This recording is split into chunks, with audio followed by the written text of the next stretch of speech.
C'est toi qui as pris le bâton de la parole. Allez, Bernie. Bon, Il ne reste que toi. je me présente, Bernie, 33 ans, j'habite dans le 95. Quoi dire d'autre? Je vais bien, déjà. C'est une Bravo. très bonne chose. Bravo. Ouais, je viens d'une grande famille. J'ai 8 frères et sœurs. Ok. Alors, j'ai une petite sœur, un petit frère, et après, c'est que des plus grands. Déborah et Bernie, vous avez des trucs à vous dire. Ouais, on a plein de phrases complètement. racontées.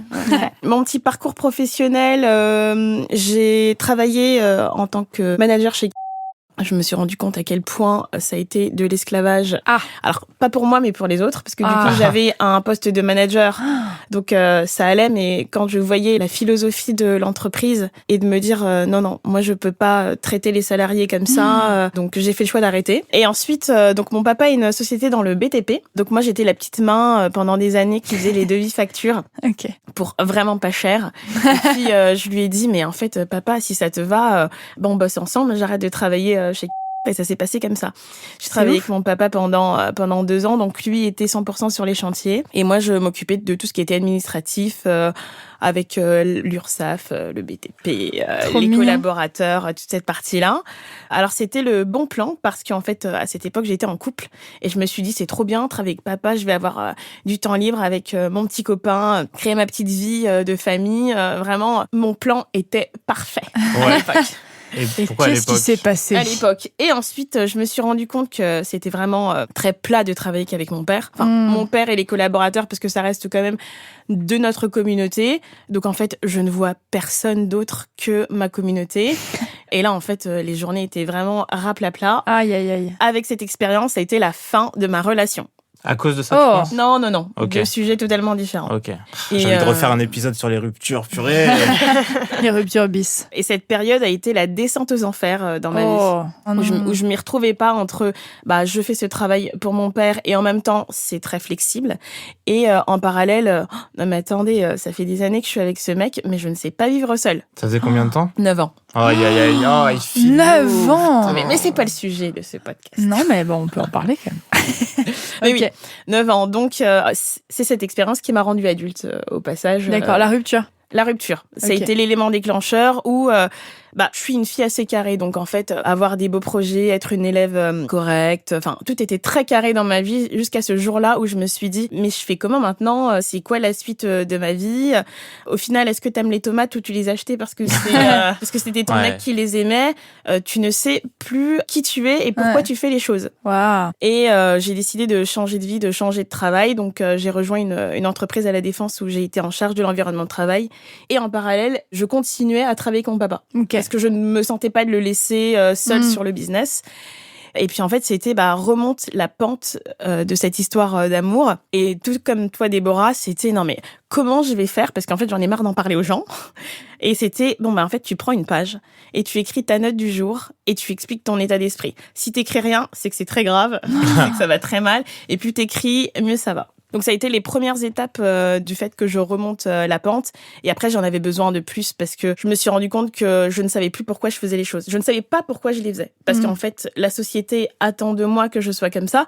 Mais au final, je me rends compte que en étant célibataire, j'ai l'impression de redoubler d'une classe ou du moins je recule par rapport aux autres. Et pourtant, je suis pas du style à me comparer. Mais à ce moment-là, on remet tout en doute parce que on est sur le bon chemin quand on est en couple, on a un travail, on investit, tout est nickel. Et puis après, tu te rends compte qu'il y a quelque chose qui ne va pas. Donc ça, c'était l'élément déclencheur. Et puis je me suis dit, en fait, vu que tu sais pas ce que t'aimes, tu vas essayer plein de trucs. Donc tu vas essayer de peindre. Non, ça te plaît pas du tout. Tu vas écouter du rock. Non, c'est nul aussi.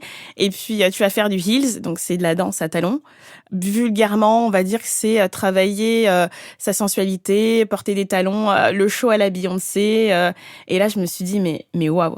Mais c'est canon. Les femmes sont magnifiques de manière générale et avec des profils et des physiques totalement différents. Et ça m'a fait beaucoup grandir. Ça a été un autre élément, la lecture, le développement perso. Et tout ça, ça fait de moi de me dire, en fait, sois toi-même, tente, de toute façon, t'es foutu. Donc, vas-y, sois toi-même, dis ce que t'as à dire et fais ce que t'as à faire. J'ai la chance d'avoir autour de moi des personnes qui me font confiance. Et je me suis jamais sentie jugée. Donc, le fait de me lancer sur des projets, j'avais toujours des allez go, vas-y, je te sens capable de le faire. De toute façon, tu sais bien mener à bien tes projets, alors vas-y. Et c'est ce qui m'a donné beaucoup d'élan pour avancer. En étant dans le secteur des assurances à la Défense, j'étais devant mon ordinateur il y a à peu près 1 an. Et puis je me suis dit, mais putain, mais qu'est-ce que je fous ? Enfin, ça fait 7 heures que je suis devant mon ordi à taper des mails, mais c'est pas la vie que je veux. T'as rechangé il y a 1 an? Et donc j'ai quitté mon travail. Voilà, Tu nous mais mets dans des suspens. Il y a des plot twists dans ta vie. Ouais, je mélange un peu tout là, sûrement, mais Non, c'est trop stylé. donc j'ai quitté mon travail en me disant, alors quoi qu'il arrive, il y a toujours le papa qui est derrière. Hein. Donc la société de papa est toujours dans le coin. Ok. Mais je trouvais plus de sens à travailler dans cet environnement de travail où j'étais dans l'hygiène et sécurité et bien-être du collaborateur, où j'avais pas du tout l'impression de donner du bien-être aux collaborateurs. C'était un titre en fait, plus que la réalité. Et depuis janvier, j'ai quitté cette entreprise. Je continue à travailler avec mon papa et je cherche ma future carrière professionnelle qui sera sûrement sur du coaching. Sous quelle forme ? Je ne sais pas, en passant par la danse, par l'écriture, la lecture, je ne sais pas encore. En tout cas, à quel moment et comment je me suis sentie adulte, c'est quand je me suis dit que chaque action que je mène, eh ben c'est un impact. C'est un impact sur moi, sur mes neveux et nièces, sur mes frères et sœurs. Qu'en fait, on peut se dire non, mais de toute façon, ce que je fais, ça va passer inaperçu. Mais non, parce qu'en fait, tout le monde s'en rend compte en fait qu'aujourd'hui, je participe à ce podcast.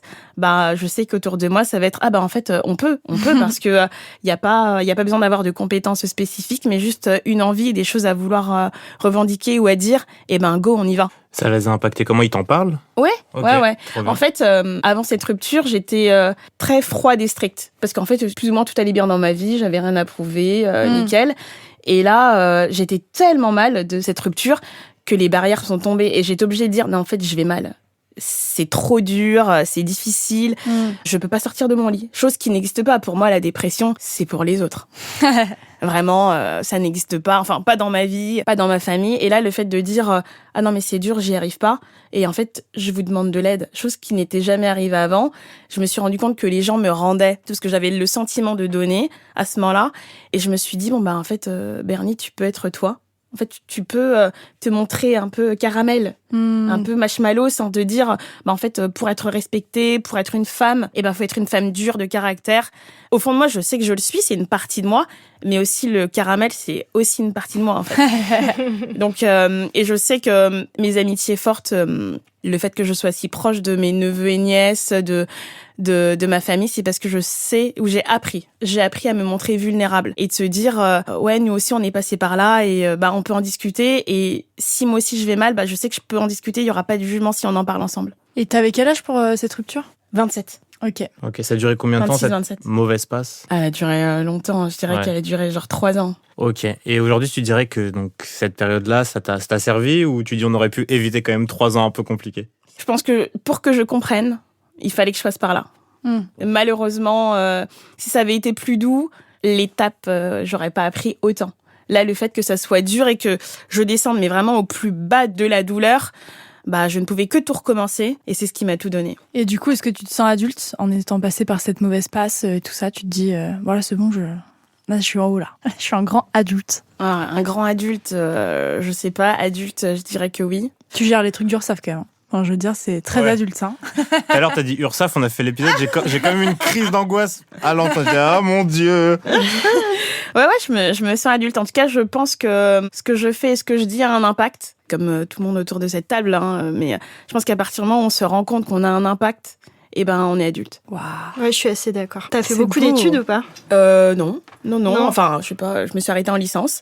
Ouais, mais ce qui est trop triste, tu vois, sur quoi je voulais rebondir tout à l'heure, c'est que, en fait, moi, j'ai fait 6 ans d'études aussi, donc 3, 6, tu vois, c'est pas loin, mais en fait, on fait beaucoup d'études et on se retrouve 7 heures devant un ordinateur. Ah ouais. Non, mais non, en fait, non, c'est pas épanouissant. Tu vois, ça va être épanouissant 6 mois, et après, t'es là, tu fais, non, mais ça n'a pas de sens, en fait, et t'as pas envie d'y aller. Ouais. T'as pas envie d'y aller, vraiment. Puis t'es là, et ton corps, il fait, non, tu vois, je sais pas comment expliquer, mais c'est waouh, je trouve ça chaud quand même. Faut faire du heels aussi. Hein. Ouais, danser, ça fait du bien. Putain, c'est trop chouette. Merci beaucoup pour ce témoignage. C'était Merci. beau, c'était fort. Tu as une carrière de coach qui t'attend. Qui Moi, je me t'attend, sens coachée là.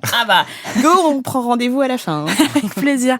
Est-ce que quelqu'un d'autre a une question pour Bernie? Ouais, moi j'ai une petite question. Comment ça a été reçu dans ton entourage, le fait que t'essaies plein de choses, qu'il y a des choses que t'essaies qui finalement te plaisent pas, que tu changes d'avis? Est-ce que ça a été bien perçu ou... Alors, je suis un esprit libre. qui prend des risques, qui les assume et qui dit en fait tout va bien, la seule chose que je vous demande c'est de me soutenir. Ok. C'est fort de dire ça. Ouais. Oh là là. Et de manière générale, ça passe super bien. En fait, quand j'ai quitté mon job à la Défense, je m'étais quand même conditionnée. Je fais la maline, mais je me suis dit, bon, je vais dire aux parents que je vais quitter mon job. Ils étaient quand même fiers, hein, ma fille à la Défense. Sur le papier, ça marchait bien.